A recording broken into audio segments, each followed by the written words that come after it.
ஆச்சி மசாலா. எந்த சமையலும் ருசி தேடும் ரகசியம் 20 ரூபாய். லைகா புரொடக்ஷன்ஸ், பசங்க புரொடக்ஷன்ஸ் இணைந்து தயாரித்து ஜெயராம், ஊர்வசி நடிக்கும் பரிமளா அண்ட் கோ ஜூன் 5 முதல் திரையரங்குகளில். சம்மர் வந்தாச்சு. What's your plan for this holiday? எங்க கிட்ட விட்டுருங்க, நாங்க பாத்துக்கிறோம்.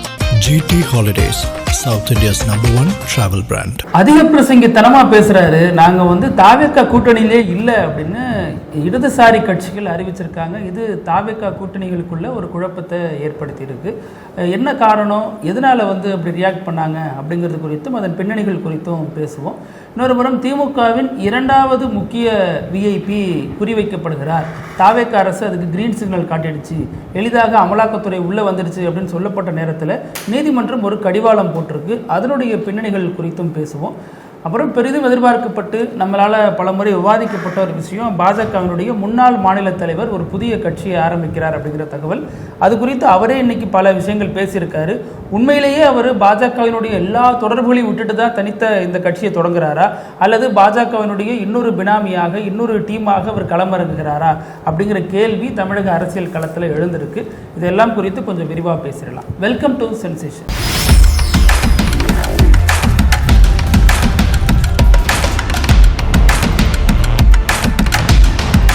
வணக்கம் பிரதிவி. வணக்கம் அழகு. நீங்க இப்ப கட்சி ஆரம்பிக்க போறீங்க? ஆரம்பிச்சிடலாம் போருக்கு. ஆளால ஆரம்பிக்கிறாங்க, நம்ம ஆரம்பிச்சா என்ன? அதுவும் இவ்வளவு ஸ்பீட்ல திடீர்னு கட்சிகள்லாம். காக்ரோச் ஜனதா பார்ட்டி இருக்கு, இப்ப விஜய் ஆட்சி பிஜேபி ஆரம்பிங்க. பிருத்திவி ஜனதா பார்ட்டி விஜய் கட்சியை தொடங்கி 2 வருஷத்துல ஆட்சியை பிடிக்க முடியுது. ஆமா, அப்ப எல்லாமே கொஞ்சம் இலகுவாதான் இருக்கு. முயன்றால் முடிச்சிடலாம் போறோம். இன்னைக்கு பாருங்க, 2 இயக்கங்கள், அதாவது பிசினஸ் கூட இந்த அளவுக்கு வேகமா ஆரம்பிக்க முடியாது. அந்த அளவுக்கு இன்னைக்கு தமிழ்நாட்டுல ஒரே நாள்ல 2 இயக்கங்கள். அதாவது அவங்க கட்சி ஆரம்பிக்கல, இயக்கம் தான் ஆரம்பிச்சிருக்காங்க. கட்சியோட முன்னோட்டம் தானே இயக்கம் அப்படின்றத. இன்னைக்கு எக்ஸ்பெக்ட் பண்ணது என்ன, தமிழக பாஜகவுடைய முன்னாள் தலைவர் ஒரு கட்சி ஆரம்பிக்க போறார். அது இன்னைக்கு அபிஷியலா வந்துருச்சு. ஆனா எக்ஸ்பெக்ட் பண்ணாதது ஒரு சர்ப்ரைஸ் அனௌன்ஸ்மெண்ட் எங்க இருந்து வந்துச்சு அப்படின்னா, ரஜினிகாந்தோடைய மனைவி லதாவோட அறிவிப்பு. அவங்க எங்கடா திடீர்னு இப்படி சொல்றாங்கன்னு பார்க்கும்போது எல்லாத்துக்கும் சர்ப்ரைஸா இருந்தது. அவங்க என்ன சொல்றாங்க அப்படின்னா, மக்கள் மேடை அப்படின்ற ஒரு இயக்கத்தை ஆரம்பிச்சிருக்காங்க போல் இருக்கு. அவங்களும் ஒரு சோசியல் மீடியாவில் வீடியோ வெளியிட்டிருக்காங்க. அதில் தமிழ்நாடோட முன்னேற்றத்திற்காண்டி யாரெல்லாம் செயல்பட தயாராக இருக்கீங்களோ, அதாவது ஆர்மி அஃபீஷியல்ஸ் ஆகட்டும், ஐஏஎஸ் ஐபிஎஸ் ஆஃபீஸர்ஸ் எல்லாருமே இந்த இயக்கத்தில் நீங்கள் ஜாயின் பண்ணி நம்ம எல்லாம் சேர்ந்து தமிழ்நாட்டோட முன்னேற்றத்திற்காக உழைக்கலாம், கான்ட்ரிபியூட் பண்ணுங்கன்ற மாதிரி அவங்களும் அறிவிப்பு வெளியிட்டிருக்காங்க. அந்த அறிவிப்போட பின்னணி என்னன்னு சொல்லிட்டு இன்னும் முழுமையாக தெரியல நமக்கு. அந்த அறிவிப்போட பின்னணி ஒரு பக்கம், அப்புறம் தமிழக பாஜக முன்னாள் தலைவரோட கட்சி அறிவிப்பு ஒரு பக்கம். இந்த 2 அறிவிப்புகள் தான் இன்னைக்கு தமிழ்நாட்டில் ஹாட் நியூஸா மாறி இருக்கு. லதா ரஜினிகாந்தோடைய அறிவிப்பு பின்னணி அப்படிங்கிறது என்னவாக இருக்கும் அப்படின்னா, முதல் விஷயம், அவங்க ஏன் இன்னைக்கு இதை வெளிப்படுத்துறாங்க? இதற்கு முன்னாடியே அந்த இயக்கம் இருந்ததாகவும் சொல்லப்படுது. ஆனால் இன்னைக்கு ஏன் அவங்க இது வீடியோ போட்டு தனது இன்ஸ்டாகிராம் பேஜில் வெளிப்படுத்துறாங்க அப்படின்னா, இன்னைக்கு காலையில் தான் பாஜக முன்னாள் மாநில தலைவர் ஒரு இயக்கத்தை அறிவிக்கிறேன், இதை நான் பின்னாட்களில் கட்சியாக தொடங்குவேன், வரவிருக்கக்கூடிய பொதுத் தேர்தல், சட்டமன்ற பொதுத் தேர்தலில் இந்த கட்சி போட்டியிடும் அப்படின்னு நிறைய விஷயங்கள் சொல்றார். அன்னைக்கு அதுல என்ன சொல்றாருன்னா, முக்கியமான விஷயம், ரஜினிகாந்தோட உடனான அவரது தொடர்பை பத்தி சொல்றாரு. நம்மளே 2-3 சென்சேஷன் முன்னாடி சொல்லியிருக்கோம். ரஜினிகாந்தனுடைய சிஷியரா இருந்தவர், இப்ப இவருக்கு நிறைய அனுபவங்கள், ரஜினிகாந்த் கூட உடனான தொடர்பு, பாஜக, இப்படி பல விஷயங்கள் அங்க கனெக்ட் ஆகும். ரஜினி கட்சி ஆரம்பிச்சா ஒரு முக்கிய முகமா இருந்திருப்பாரு சொல்லியிருக்கோம். அப்ப அவர் இன்னைக்கு என்ன சொல்றாரு, ரஜினிகாந்த் கட்சி ஆரம்பிச்சப்ப என்ன கூப்பிட்டாரு, நான் 3 விஷயம் யோசிச்சேன். ஒண்ணு, இப்படி ஒரு கட்சியில போய் நம்ம இணைஞ்சோம்னா அது ரஜினிகாந்துக்கு நல்லதா, இப்படி ஒரு கட்சி ஆரம்பிக்கிறது அந்த தமிழ்நாட்டுக்கு நல்லதா, இன்னொன்னு இதனால எனக்கு நல்லதா அப்படின்னு நான் 3 யோசிச்சேன். ஆனா கட்சி ஆரம்பிக்கிறதுனால தமிழ்நாட்டுக்கு நல்லதா இருக்கலாம், ஆனா ரஜினிகாந்துக்கு அது நல்லதா இருக்காது, உடல்நிலை காரணம், கொரோனா டைம், இதனால ஒரு நல்லதா இருக்காதுங்கிறதுனால.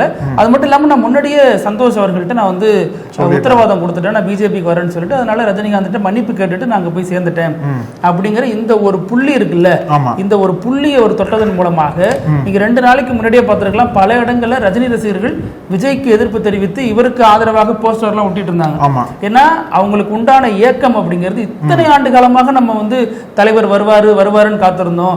ஆனா அசால்ட்டா விஜய் ஜெயிச்சிட்டாரு, சிஎம் ஆயிட்டாரு, நம்ம தலைவர் கோட்டை விட்டுட்டாரு அப்படிங்கிற ஒரு இயக்கம் இருந்துச்சு.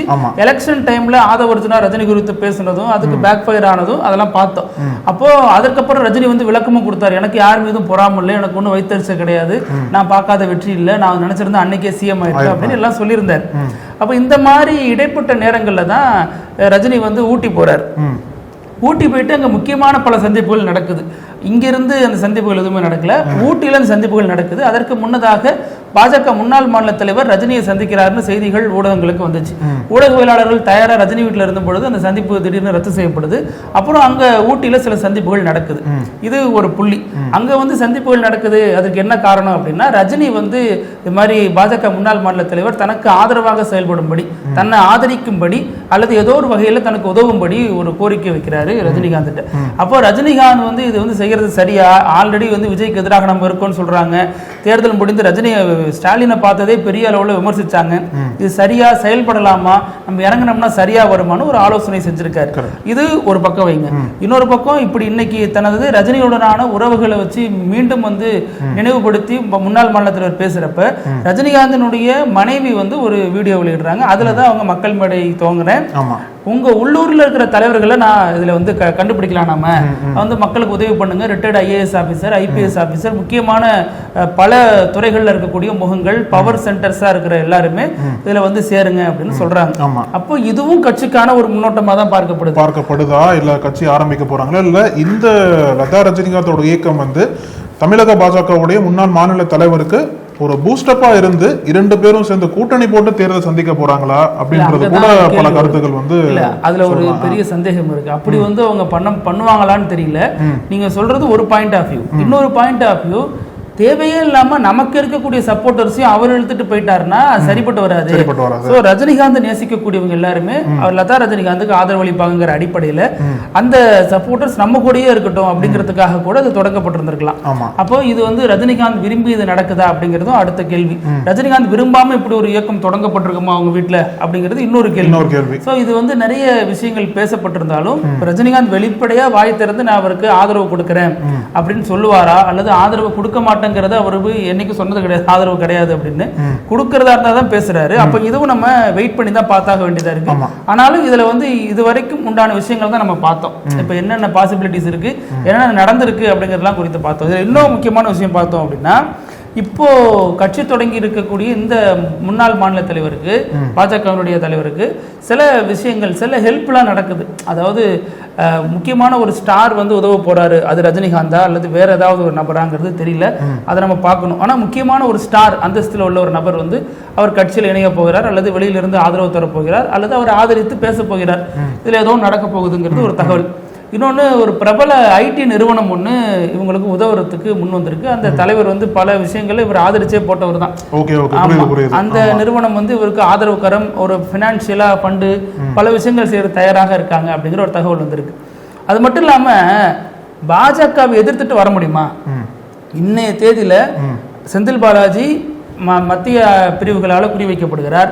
நேரு குறிவைக்கப்பட்டு இப்ப தகவல்லாம் வெளியாயிட்டு இருக்கு, லஞ்சம் வாங்கியிருக்காருங்கிற அதை பத்தி பின்னாடி பேசுவோம். ஸோ இப்படி 2 குற்றச்சாட்டுகளுக்கு உள்ளானவங்க தவறு பண்ணியிருந்தா ஜெயிலுக்கு போகலங்கிறத தாண்டி அந்த ரைடு அஸ்திரமே யார் மேல பாயுதுன்னா எதிர் முகாமில் இருக்கிறவங்க மேலதான் பாயுது. அது வந்து ஏன் பாஜகவினர் மேல பாய மாட்டேங்கிறது ஒரு கேள்வி. ரெண்டாவது, பாஜகவை எதிர்த்துட்டு இவர் வெளில வந்திருக்காரு. இவர் சொல்றாரு 18 மாதங்களா எனக்கு வந்து முரண்பாடு இருந்துச்சு, கடந்த டிசம்பரே நான் சொல்லிட்டேன், எனக்கு வந்து தனி பாதை இருக்கு, எனக்கு வந்து தமிழ்நாட்டோட குரலை, தமிழ்நாட்டை வந்து இன்னும் சரியாக தேசிய கட்சிகள் புரிஞ்சுக்கல, நான் புரிஞ்சுக்கிற மாதிரி சில வேலைகள் பார்த்து அதில் ஓரளவுக்கு வெற்றியும் பெற்றேன், ஆனா என்ன வந்து சரியா பயன்படுத்திக்கலங்கிறது ஒரு வைக்கிற குற்றச்சாட்டா இருக்கு. ஸோ இப்போ நம்ம பார்த்தோம் அப்படின்னா இவர் வந்து என்ன சொல்ல வருகிறார் அப்படிங்கிறது ஒரு கேள்வி இருக்கு. அப்போ இதுல இவர் உறுதியா இருக்கிறாரு, அமித்ஷாவை கடுமையா எதிர்க்க போகிறார், பிரதமர் எதிர்க்க போகிறார், பாஜக எதிர்க்க போகிறார் அப்படின்னா மத்திய அரசனுடைய அமைப்புகள் வந்து அமைதியா இருக்குமா? இது வரைக்கும் இந்நேரம் பாஞ்சிருக்கணும். அவர் எதிர்த்துட்டு வந்திருந்தா, அவங்க ஆசீர்வாதத்தோடு வந்திருந்தா அமைதியா இருப்பாங்க. ஒருவேளை நாளைக்கு ரைடு வந்தா கூட அது வந்து அதுவுமே ஒரு டிராமாவா இருக்கிறதுக்கான வாய்ப்புகள் அதிகம். ஏன்னா அது நம்ம சந்தேகத்தோடு தான் பார்த்தாக வேண்டியதா இருக்கு. யாரோ பாஜக பி டீம்ங்கிறாங்க, சீமான சொன்னாங்க, விஜய சொன்னாங்க, இப்படி பல கட்சிகளை சொல்லியாச்சு. ஆனா பாஜகவிலிருந்து வந்த ஒருத்தர் எப்படி பி டீமா இல்லாம இருப்பாரு? இப்ப இவங்களுக்கு எதிர்த்து வராரா அல்லது இவங்க ஆசீர்வாதத்தோட வராராங்கிறதா கேள்வி. பல வடிவத்துல வந்து பாத்துட்டாங்க. இப்போ 2 பிரபல நிறுவனங்கள் ஒரே கம்பெனியா இருக்கிறது, தாய் நிறுவனம் ஒன்னா இருக்குன்னு நம்ம பின்னாட்கள தான் தெரிஞ்சுக்கிட்டோம். ஹார்லிக்ஸ் பூஸ்டும் ஒரே கம்பெனி தான் அப்படிங்கிறதெல்லாம் கேட்டப்ப பாதி பேருக்கு ஹார்ட் அட்டாக்கே வந்திருக்கும். ஏன்னா ஒரு போட்டிக்கு இன்னொரு போட்டி நிறுவனம் வச்சு தொடங்கி செயல்படுற மாதிரி தான் இது. இப்ப யங்ஸ்டர்ஸ்க்கு செல்வாக்கு இருக்கு, ஜென்சிக்கு, அதை பயன்படுத்தி நம்ம இன்னொரு சென்டர் போடுவோம். அது நம்ம முகம் வச்சுட்டு போனாதான் வாக்கு வரமாட்டேங்குது, மருவை வச்சு மாறு வேஷம் போட்டு அனுப்பிவிடுவோம், ஒர்க் அவுட் ஆகும் அப்படின்னு பாஜக நம்புது. அந்த அடிப்படையில் இவர் அனுப்பியிருக்கலாம். ஆனால் அவர் செயல்பாடுகள்ங்கிறது முக்கியமானது. என்ன ஸ்டாண்ட் எடுக்க போறாரு, எப்படி நிக்க போகிறாரு, எந்த அளவுக்கு உறுதியோடு இதுல களமாற்ற போகிறார் அப்படிங்கறதையும் பார்க்கணும். இதுல குறிப்பா பத்தி நீங்க சொன்னீங்க இல்லையா, நிச்சயமா வந்து அவர் பாஜக ஆசீர்வாதத்தோட தான் அனுப்பிச்சிருப்பாங்கன்னு நான் நினைக்கிறேன். அதுதான் சண்முகமும் சொல்றாரு. அவர் என்ன சொல்றாருன்னா, RSSக்கு வந்து 2500க்கும் மேற்பட்ட இயக்கங்கள் இருக்கு, இவர் வந்து 2501வது இயக்கம். நிச்சயமா வந்து வைக்கிற மாதிரி சொல்றாரு 501. அந்த அளவுக்கு RSSோட பேக்கப்போட பல பேர்கள்ல பல இடங்கள்ல வந்து பல இயக்கங்கள் இயங்கிட்டு இருக்காங்க. அது யாருக்குமே தெரியாது RSS சப்போர்ட் இருக்க மறைமுகமா RSS வந்து சப்போர்ட் பண்ணி இயங்கிட்டு இருக்காங்க இல்லையா. அதே மாதிரி இவரோட இயக்கத்திற்கு வெளிப்படையாவோ மறைமுகமாவோ RSS தரப்பில் இருந்து பாஜக தரப்பில் இருந்து ஏதோ ஒரு வகையில சப்போர்ட் இருந்துட்டே இருக்கும். ஏன்னா நீங்க சொன்னது போல பல வழிகளில் வந்து பாஜக ட்ரை பண்ணி பார்த்தாங்க, மோடியை முன்னிலைப்படுத்தினாங்க, தாமரை சின்னத்துக்கு வாக்கு கேட்டாங்க, எங்கேயுமே அவங்களுக்கு ஒர்க் அவுட் ஆகல. அப்போ இவர் தான் பாஜகவோட பிராண்டா தமிழ்நாட்டில் இருந்தார். இவரை ஓரம் கட்டுறது வந்து பாஜக தலைவர்களான பிடிக்கும். ஏன்னா பாஜக தலைவருக்கு வந்து ஒரு ரிலீஃபாக இருப்பாங்க, ஓகே ஓரம் கட்டிட்டாங்க நம்ம வந்துடலாம், அந்த லாபி ஒர்க் அவுட் ஆச்சு இல்லையா. ஆனால் இளைஞர்கள் மத்தியில் இவருக்கு ஒரு பெரிய பாப்புலாரிட்டி இருக்கு. அதை வந்து கேபிட்டலைஸ் பண்ணோம் அப்படின்னா இவரை வந்து தனியாக இறக்கி விட்டா மட்டும்தான் அந்த ஓட்டை வந்து நம்மளுக்கு அறுவடை பண்ண முடியும். இப்போ அவரோட ஃபேஸை பயன்படுத்தி இளைஞர்களோட வாக்குகள் வந்து அறுவடை பண்ணலாம். அதுதான் பாஜக திட்டமா இருக்கு. ஏன்னா அவரோட அறிக்கையில வந்து பாஜக எங்கேயுமே குறை சொல்லி பேசல, கருத்து வேறுபாடு காரணம் தான் சொல்றாரே தவிர பிரதமர் மோடியை கூட புகழ்ந்து தான் பேசுறாரு. என்ன கருத்து வேறுபாடுன்னு அவர் சொல்லணும். அவர் தனிப்பட்ட முறையிலான கருத்து வேறுபாடா அல்லது கொள்கை எதுவும் இவருக்கு இருந்து அது ரீதியான கருத்து வேறுபாடா அப்படிங்கிறது எனக்கு அந்த பதவி நீக்கினாங்கல்ல, அதுல இருந்து ஆரம்பிச்சிருக்கும்னு நினைக்கிறேன். அப்ப இருந்தே வந்து போன டிசம்பர்லேயே சொல்லிட்டு போல் இருக்கு, பாஜக தலைமை தான் அந்த சட்டமன்ற தேர்தலில் இருந்துட்டு போகுன்ற மாதிரி சொன்னதா சொல்றாரு. அதனாலதான் தேர்தல் முடிஞ்சதுக்கு அப்புறம் நான் விலகுறேன்ற மாதிரி பல விஷயங்களை பகிர்ந்துருக்கிறாரு. ஆனா என்னதான் அவர் வந்து புது கட்சி புது இயக்கம் ஆரம்பிச்சு புது டார்கெட்டர் வச்சிருக்காரு. உள்ளாட்சி தேர்தலில் போட்டி போடுறோம், நம்மளோட டார்கெட்டே வந்து வரக்கூடிய 2029 பொது தேர்தலாம் சொல்றாரு இல்லையா. அப்போ எந்த மாதிரி கொள்கையை அவர் எடுத்துட்டு போறார், ஒண்ணு வந்து திராவிட கொள்கை, இன்னொன்னு பாஜகவோட கொள்கை. அதான் தமிழ்நாட்டில் இது வரைக்கும் இது பண்ணியிருக்காங்க. அவரோட ரீச் வந்து இளைஞர்கள் மத்தியில் பெருசா இருக்கு. ஆனா பாஜகவோட கொள்கையை எடுத்துட்டு போனார் அப்படின்னா அப்போ பழையபடியே அவரோட அந்த இமேஜ் வந்து எப்படி எல்லாம் இங்க பாதுகாக்கப்படும், எப்படி எல்லாம் வந்து டேமேஜ் ஆகும்ன்றதை இன்னும் கணிக்க முடியல. நீங்க ரீச்ங்கிறப்ப அவரே ஆச்சரியமா வரும், இவ்வளவு ரீச் இருக்கா அப்படின்னு. நம்ம இன்னைக்கு கூட 7 லட்சம் பேர் சேர்ந்ததா சொல்றாங்க கொஞ்ச நேரத்துல. சோசியல் மீடியால அவருடைய வெப்சைட்ல கிட்டத்தட்ட 6 லட்சம் 7 லட்சம் நிமிஷத்துக்கு நிமிஷம் வருது. அதைத்தான் வந்து இது வந்து ஒரு மாய மான்ங்கிற மாதிரி விமர்சனத்தை கம்யூனிஸ்ட் வச்சிருக்காங்க. நீங்க ஆன்லைன்ல யாரு வேணாலும் எவ்வளவு வேணாலும் சப்ஸ்கிரைபரையோ அல்லது நம்பர் போட்டு OTP போட்டு அது மாதிரி சில விஷயங்கள் ஆல்ரெடி கில்லாடி அவர் ஆல்ரெடி. அப்போ அவர் வந்து இது ஒரு விஷயம். ஆனா களத்துல எப்படி ஒரு ரிஃப்ளெக்ட் ஆக போறாரு, எந்த அளவுக்கு தாக்கத்தை செலுத்த போறாரு அப்படிங்கிறதையும் பார்க்க வேண்டியதா இருக்கு. ஆனாலும் இப்ப விஜய் மாதிரியான நபர்களுக்கு ஏன் ஒரு ஃப்ரீ ஹேண்டா கிடைச்சிச்சு, ஈஸியா உள்ள வந்து இப்படி அடிச்சு தூக்கிட்டு போனாங்க அப்படின்னா, ஃப்ரெஷர் அப்படின்னு ஒரு ஃபேஸ் இருக்கு அவங்களுக்கு. இவங்க வந்து ஃப்ரெஷ்ஷான ஆளு, மாற்றத்திற்கான ஆளு. ரெண்டாவது அவருக்கு ஒரு கரிஸ்மா இருந்துச்சு. நீங்க சொல்ற பாஜக முன்னாள் மாநில தலைவருக்கு இளைஞர்கள் ஃபாலோவிங் இருக்கான்னா இருக்கு, ஆனா கணிசமான ரொம்ப கம்மியான தொகை தான் வச்சிருக்காரு. விஜய் மாதிரியான நாட்களுக்கு நிறைய இருந்திருக்கு அப்படின்னு வாக்களித்த பிறகுதான் பலருக்கும் தெரிய வந்துச்சு. ஆனாலும் விஜய்க்கு ஒரு கரிஸ்மா இருந்துச்சு. அது வந்து தேசிய அளவிலான ஒரு கரிஸ்மா, ஹீரோங்கிற இமேஜ் இருக்கு. ஸோ அந்த அடிப்படையில் அவர் இதை யூஸ் பண்ணி வந்துட்டார். ஆனால் அதற்கு முன்னாடியே நான் வார் ரூம் வச்சுருந்தேன், அதற்கு முன்னாடி இந்த மாதிரி வேலைகளை செஞ்சேன், நான் வர முடியாதா, அவருக்கு ரொம்ப நாட்களாகவே தான் ஒரு தனி கட்சி தொடங்கணும், தான் ஒரு தனித்த தலைவராக தெரியணும் அப்படிங்கிறது ஒரு விருப்பம் இருந்துச்சு. இப்போ எல்லாத்தையும் கூட்டி கழிச்சு பார்த்து இது சரியாக வந்திருக்கு, அதனால் வந்துட்டார். ரெண்டாவது கொள்கைன்னு கேட்டீங்க, கொள்கைங்கிறப்ப இவர் வந்து கோர் திராவிடியன் கொள்கை பேச போறது இல்ல. அதே மாதிரி விஜய் மாதிரியான மேலோட்டமான அரசியலையும் பேச போறது இல்ல. ஆனா ஒரு மென்மையான இந்துத்துவம் இவர்கிட்ட இருக்கும், மென்மையான வலதுசாரி தன்மையில தான் பேசுவாரு அப்படிங்கிறது இந்த நிலைமையை வச்சு இன்னைக்கு நம்மளால அனுமானிக்க முடியுது. அதையெல்லாம் தாண்டி லதா ரஜினிகாந்த் தரப்புல இந்த உங்க மக்கள் மேடைங்கிறது கிட்டத்தட்ட மார்ச் மாசமே தொடங்கி இருந்தாலும் கூட இன்னைக்கு ஒரு வீடியோ வெளியிட்டு உறுப்பினர் சேர்க்கிறதுக்கு அவங்க வெளியிட்டதன் பின்னணியும் நம்ம வந்து அவ்வளவு எளிதில் புறந்தள்ள முடியாது. இது எல்லாத்தையுமே நம்ம கணக்கு போட்டு பார்க்க வேண்டியதா இருக்கு. அதே நேரம் நயினா நாகேந்திரன் சொல்லியிருக்காரு, அவர் போனதுனால ஒரு நஷ்டமும் இல்லை, விலகினால எந்த பாதிப்பும் இல்லை, வாழ்த்துகள் எங்க இருந்தாலும் வாழ்த்துகள் அப்படின்னு அவர் சொல்லியிருக்காரு. ஆக மொத்தம் எடப்பாடி பழனிசாமி பகச்ச எல்லாருமே இன்னைக்கு பெரிய நபர்களாக மாறிட்டு இருக்காங்க. ஒரு புறம் விஜய் வந்து முதல்வராக மாறிட்டாரு, இன்னொரு புறம் இவருக்கு தனி கட்சி தொடங்கிட்டாரு. இது எல்லாத்துக்கும் பிள்ளையார் சொல்லி நான் போட்டது அப்படிம்பாரு எடப்பாடி. ஆமா, இதுதான் தமிழக அரசியல் இன்னைக்கு பெரிய வேடிக்கை. தனி கட்சி தொடங்கி யாருக்கு வந்து பாதிப்பை ஏற்படுத்த போறார், யாருக்கு வந்து இம்பாக்ட் ஏற்படுத்த போறாருன்றதே பெரிய ஒரு கேள்வியாக தான் இருக்கு. இன்னைக்கு பாஜகல இருந்து ஒரு பெண் பிரமுகர், பெண் நிர்வாகி விலகிட்டாங்க. அவங்க விலகி எங்க போக போறாங்க? இங்கதான் வர போறாங்க. அப்ப யாருக்கு பாதிப்பு ஏற்படுத்துவாருன்னா பாஜகவுக்கு தான் பாதிப்பு. பாஜகவுக்கு பாதிப்பு ஏற்படுத்துற அளவுக்கு தமிழ்நாட்டில் வளர விட்டுருவாங்களா பாஜக? பாஜக பாதிப்பு ஏற்படுத்துற அளவுக்கு பாஜக என்ன இருக்கு?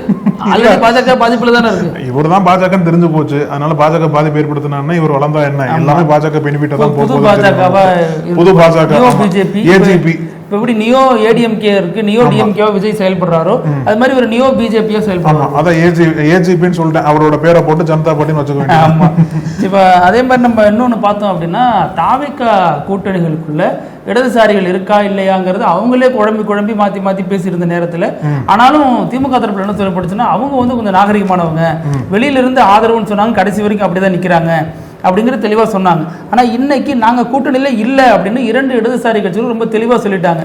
காரணம் பிரவீன் சக்கரவர்த்திங்கிற ஒரு நபர், அவர் ஒரு பதிவு போடுறாரு, எனக்கு வந்து பெரிய பொறுப்பு கொடுத்திருக்காரு விஜய், என்ன எம்பி ஆக்கிட்டாரு சந்தோஷத்துல. தமிழ் ஆல்ரெடி இருந்தக்கூடிய மதச்சார்பற்ற முற்போக்கு கூட்டணியில கொஞ்சம் பட்டி டிங்கரிங் பண்ணி தமிழ்நாடு சமூக நீதி முற்போக்கு கூட்டணின்னு இவர் கொஞ்சம் பேரை மாத்துறாரு. இவரே பேரை புதுசா வச்சிருக்காரு. கூட்டணி தலைவர் யாரு? விஜய். இது அறிவிக்க வேண்டிய இடத்துல இருக்கிறது விஜய், அவர் தான் அறிவிக்கணும். ஆனா இவர் சொல்றாரு தமிழ்நாடு சமூக நீதி முற்போக்கு கூட்டணின்னு சொல்லிட்டு பிராக்கெட்ல டிவிகே, காங்கிரஸ், விசிகே, ஐயுஎம்எல் 2 இடதுசாரி கட்சிகள் பிராக்கெட்ல பிளஸ் போட்டு சொன்னீங்க கூட்டணி தலைவர் விஜய் அப்படின்ட்டு. ஆனா காங்கிரஸ் என்ன சொல்லுவாங்க அப்படின்னா, நாங்க சேர்ந்ததுக்கு அப்புறம் தான் விஜய் கூட்டணி வந்துச்சு, அப்ப நாங்க தான் கூட்டணிக்கான தலைவர் அப்படின்னு தான் சொல்லுவாங்க. அப்ப அவங்க தான் கிரெடிட் எடுத்துக்க முடியும். இனிமே பேச வேண்டியதா, 2 அமைச்சர் வாங்கிட்டாங்க, ஒரு எம்பி வாங்கிட்டாங்க, அப்ப பேச வேண்டியதா. அப்போ காங்கிரஸுக்கு வந்து இங்க ஒரு கூட்டணி, இந்திய அளவுல இந்தியா கூட்டணி, அப்ப இந்தியா கூட்டணிக்கு பேரை மாத்திடுவாங்களா? அப்போ அதுதான் இவர் வந்து இங்க ஆல்ரெடி இருந்தது தானே, அந்த பேரை வந்து மாத்தி சொல்லியிருக்காங்க. அப்போ திமுக கூட்டணியில நாங்க இருக்கிறோம், எங்களை கலந்தாலோசிக்காம நீங்க பாட்டுக்கு எப்படி அவர் எம்பி ஆகிறது எங்களுக்கு தெரியாது, இந்த கூட்டணி பேர் மாத்துறது எங்களுக்கு தெரியாதுன்னு கம்யூனிஸ்ட் சண்முகம் சொல்றாரு, வீரபாண்டியன் சொல்றாங்க. ஆதரவு கேட்கவே இல்லை. ஆமா, ஆதரவு கேட்கல, எங்களை கலந்தாலோசிக்கல, இந்த மாதிரி ஒரு கூட்டணிக்கு பேர் வைக்கணும்னு கூட எங்களுக்கு எதுவும் தெரியாது, சொல்லாம வைக்கிறது அதிக பிரசங்கத்தனம் அப்படின்னு மார்க்சிஸ்ட் செயலாளர் சொல்லியிருக்காரு. அது மாதிரி வீரபாண்டியனும் கண்டனங்கள் தெரிவிச்சிருக்காரு, எங்களை கலந்தாலோசிக்கவே இல்லைன்னு. திரும்பவும் இதே விஷயத்தை தான் சொல்லியிருக்காரு. அப்போ இவங்க வந்து யார்கிட்டயுமே பேசாம இப்படி ஒரு விஷயத்தை பொதுவெளியில போடுறதன் மூலமாக எதை நிறுவ விரும்புறாங்க அப்படின்னு ஒரு கேள்வி கூட்டணிகளுக்குள்ள எழுந்திருக்கு. இப்ப இது வந்து தாவேகா இதுக்கு அமைதியா தான் இருக்கு. இது வரைக்கும் தாவேகா வழக்கம் போல அதோட ஸ்ட்ராட்டஜி அமைதி, அதை பண்ணிட்டே இருக்கு. ஆனா கூட இருக்கிற கட்சிகள் இப்ப முதல் முறையா முணுமுணுக்க தொடங்கி இருக்காங்க. இது என்ன, இது இப்படி எங்களை ட்ரீட் பண்றீங்க, எதுக்குமே எங்களை வந்து ஒரு பொருட்டா மதிக்கலன்னா எதுக்கு நாங்க உங்களுக்கு ஆதரவு கொடுக்கணும் வெளியில இருந்து, அப்படிங்கிறது வரைக்கும் அவங்க வந்து பேச்சுவார்த்தைகள் உள்ளுக்குள்ள போயிட்டு இருக்குன்னு சொல்றாங்க. அதாவது பிரவீன் சக்கரவர்த்திக்கு கேண்டிடேச்சர் கிடைக்கிறது கன்ஃபார்ம் ஆயிருச்சு, காங்கிரஸ் அறிவிச்சு அவர் தான் வேட்பாளர் கொண்டு, விஜய் கட்சியோட ஆதரவோட தான் ராஜ்யசபா எம்பி ஆக போறாரு. ஆனா அதுக்காக வந்து முதல் தேர்தலில் ஓகே நம்மளாலதான் காங்கிரஸ் விஜய் கூட்டணி வந்து ஜெல்லாச்சுன்ற மாதிரி கூட அவர் கிரெடிட் எடுத்துக்கிட்டாலும், இல்லாத கூட்டணி ஒன்று உருவாக்கி அதுக்கு விஜயோட அனுமதி வாங்கினாரான்னு தெரியல, அந்த அளவுக்கு ஒரு கூட்டணி உருவாக்கி ஒரு வைரலா ஒரு இதை மாத்திருக்காரு இல்ல பாத்தீங்களா? அந்த ஒரு கருத்துனால தாவேகா கூட்டணிக்குள்ளேயே சலசலப்பை ஏற்படுத்தி இருக்காரு அப்படின்னா, அப்போ அவருக்கு வந்து எதுக்காக விஜய் இன்னும் ரியாக்ட் பண்ணாம இருக்காரு அப்படின்ற மாதிரி தான் பல கேள்விகள் கேட்க தோணும். விஜய் எதுக்குமே ரியாக்ட் பண்ணல. ஃபர்ஸ்ட் ஆஃப் ஆல் இப்போ கூட்டணிக்கு அவர் சொன்ன கருத்தால பெரிய ஒரு சர்ச்சை ஏற்படுத்துது இல்லையா? அவரே நம்மால ஒருத்தர் ஜெயிச்சு எம்பியா உள்ள போயிட்டு அங்க நேரடியா பாஜக கொண்டு வரக்கூடிய தீர்மானங்களுக்கோ அல்லது பாஜகவுக்கு எதிராகவோ பேசணும், அப்படி ஒரு நிர்பந்தம் வந்துடும் அப்படிங்கிறதுனாலதான் காங்கிரஸுக்கு சீட்டை கொடுத்துருக்காரு. யாராவது முதல் முறையாக எம்பியாக இருக்கக்கூடிய வாய்ப்பை தன் கட்சியில இன்னொருத்தவங்களுக்கு விட்டு கொடுப்பாங்களா? 10 எம்பி ஆனா இன்னும் 2 விட்டு கொடுக்கலாம், தப்பு இல்லை. முதல் எம்பி வரலாற்றுல தாவேகாவினுடைய முதல் எம்பி, தாவேகா எம்எல்ஏக்கள் ஆதரவளித்து வாக்களித்து வெற்றி பெற வைத்த முதல் எம்பி காங்கிரஸ்காரர் ஒரு ராஜ்யசபா எம்பி. எனக்கு தெரிஞ்ச பிரவீன் சக்கரவர்த்தி பாஜக பேசின மாதிரிலாம் தெரியலீங்க, பேச மாட்டாரு. நிலைப்பாடுல அவர் உடன்பட்டு தானே போய் ஆகணும். அந்த அடிப்படையில் தள்ளி விட்டாரு. நீங்க நம்ம அப்புறம் பாத்துக்கலாம், இப்போதைக்கு நம்ம ஃப்ரீயா இருப்போம். ஏன்னா இது வரைக்கும் பாஜக அரசு நேரடியாக விஜய் எங்கேயுமே எதிர்க்கல. காங்கிரஸ் கூட வச்சிருக்கிறத தாண்டி பெரிய எதிர்ப்பு அவர் எங்கேயுமே பண்ணல. காங்கிரஸ் கூட வச்சிருக்கிறதுக்காகவே பாஜக அவரை சீண்டிட்டு இருக்கு. இது ஒரு விஷயம். நம்ம அடுத்து பார்த்தோம் அப்படின்னா அதுல இன்னொரு வெர்ஷன் தான் வந்து தாவேகா அரசு திமுகவினுடைய முன்னாள் அமைச்சர்கள் மீது எந்த நடவடிக்கை நேரடியாக எடுக்கல, ரைடு ஓடல, எதுவுமே பண்ணல.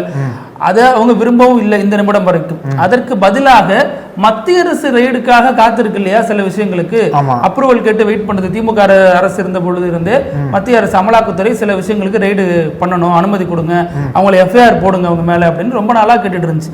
அந்த மாதிரியான விஷயங்கள்ல தூசு தட்டி படுத்துட்டு இருக்காங்க. அதுல இன்னைக்கு சிக்கிறவர் தான் நேரு. அவர் வந்து டெண்டர் முறைகேடு, அங்க பொறியாளர்கள் நியமிச்சது, ஊழியர்கள் நியமிச்சதுன்னு பல விஷயங்கள்ல லஞ்சம் வாங்கியிருக்காங்க, ஒரு முறைகேடு நடந்திருக்கு, அதை விசாரிக்கணும் அப்படின்னு அமலாக்கத்துறை சொல்லுது.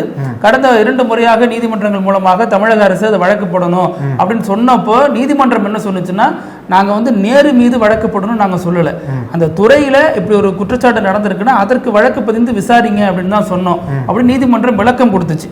அதுக்கப்புறமும் கூட சில நீதிமன்ற அவமதிப்பு வழக்குகள் உட்பட இந்த இது சம்பந்தமான எல்லா வழக்குகளையும் 23ஆம் தேதி ஜூன் மாதம் விசாரிக்கிறோம் அப்படின்னு சொல்லியிருந்தாங்க. ஆனா அதற்குள்ள எதுக்கு தமிழக அரசு வழக்கு பதிவு பண்ணுச்சுன்னு இன்னைக்கு நேரு தரப்புல நீதிமன்றம் போனாங்க. நீதிமன்றமும் ஒரு கொட்டு வச்சிருக்கு. அவசரப்படாதீங்க, 23ஆம் தேதி பார்த்துக்கலாம், அது வரைக்கும் தள்ளி வைக்கிறோம், எதுக்கு இவ்வளவு அவசரப்படுறீங்க அப்படின்னு அவங்களும் சொல்லியிருக்காங்க.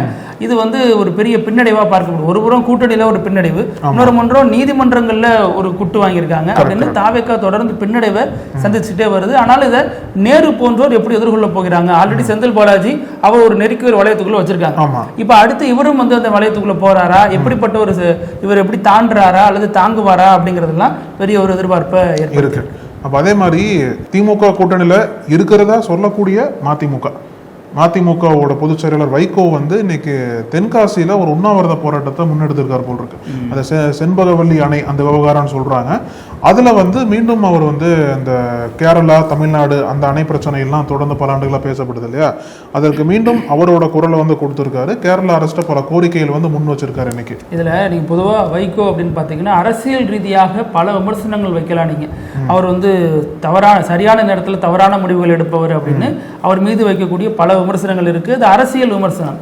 அதை தாண்டி இப்ப சமீபத்தில் கூட நீங்க பாத்தீங்கன்னா துரை வைகோ துரதிருஷ்டவசமாக திமுக செலுத்தல் அப்படின்னு சொன்னது கூட சர்ச்சையானுச்சு. அதுக்கு அடுத்த நாள் வைகோ விளக்கம் கொடுத்திருந்தாரு. நாங்க திமுகவோட தான் இருக்கிறோம், எங்களுடைய பொதுக்குழு உயர்மட்ட குழு எல்லாம் கூடி தான் நாங்க முடிவு பண்ண போறோம் அப்படின்னு ஒரு ஃபுல் ஸ்டாப் வச்சுட்டாரு. அதை கடந்து வைகோ அப்படின்னா நம்ம எல்லாருக்கும் நினைவு வருது ஸ்டெர்லைட் விவகாரம், இலங்கை தொடர்பான பிரச்சனை, நியூட்ரினோ பிரச்சனை, இப்படி பல விஷயங்கள் இருக்கு. அதுல போராடி ஒரு வெற்றியும் பெற்று இருக்காரு. அவர் அங்கெல்லாம் காம்ப்ரமைஸ் ஆகிறது கிடையாது. அது வந்து போராட்டம். குறிப்பாக சொல்லணும்னா சீமை கருவேல மரங்கள் இது தொடர்பான பல விஷயங்கள்லாம் வைகோ தான் முன்னின்று செய்யறாரு. அதனால பெரிய வாக்கு வங்கி எல்லாம் வந்துடுறாரு. ஆனாலும் அந்தந்த பகுதி மக்களுக்கு அந்தந்த பகுதியில் இருக்கக்கூடிய விவசாயிகளுக்கு ஒரு சின்ன ரிலீஃப் கிடைக்கிறதுனால அதை ரொம்ப சிறமேற்கொண்டு வைகோ வந்து செய்யறாரு. அதுதான் அவருடைய ட்ராக் ரெக்கார்ட். அதே மாதிரி துரை வைகோவை பார்த்தீங்கன்னா கூட இப்போ திருச்சியில ஜி கார்னர் மேம்பாலம் அதுல சில விஷயங்கள்லாம் வந்து ஒரு புதுமையா பண்ணியிருக்காரு. அதற்கான ஏற்பாடுகள் பண்றதுக்காக மத்திய அரசு கிட்ட பொழுதுனைக்கும் போயிட்டு வந்தார். யாரோட நிர்மலா சீதாராமனோட போயிட்டு வந்தாரு.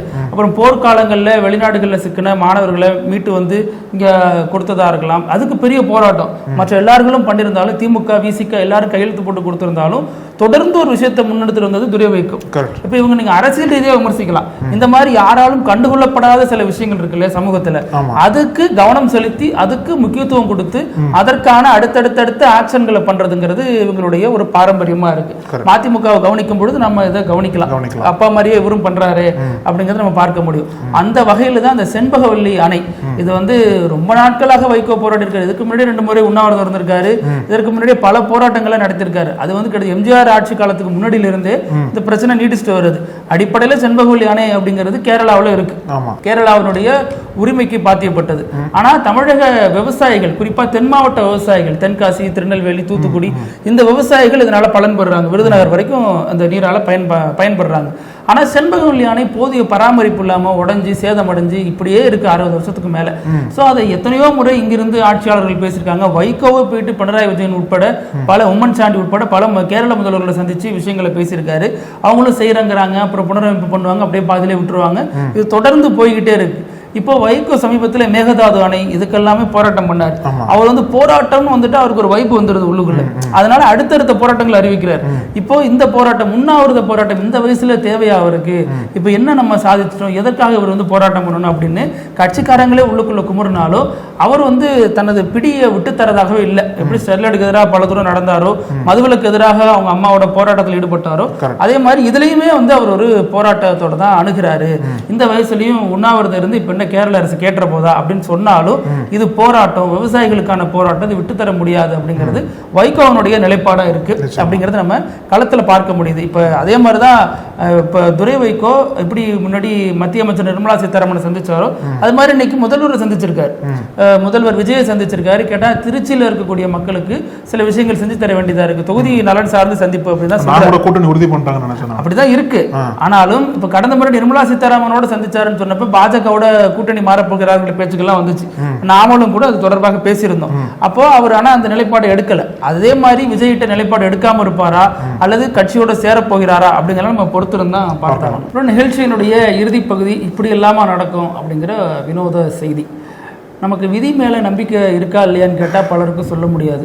சிலருக்கு அவங்களுடைய அனுபவங்கள் வாரியாக இருக்குன்னு சொல்லலாம், சிலருக்கு வந்து அப்படிலாம் ஒண்ணும் இல்ல சயின்ஸை நம்புங்க அப்படின்னு சொல்லலாம்.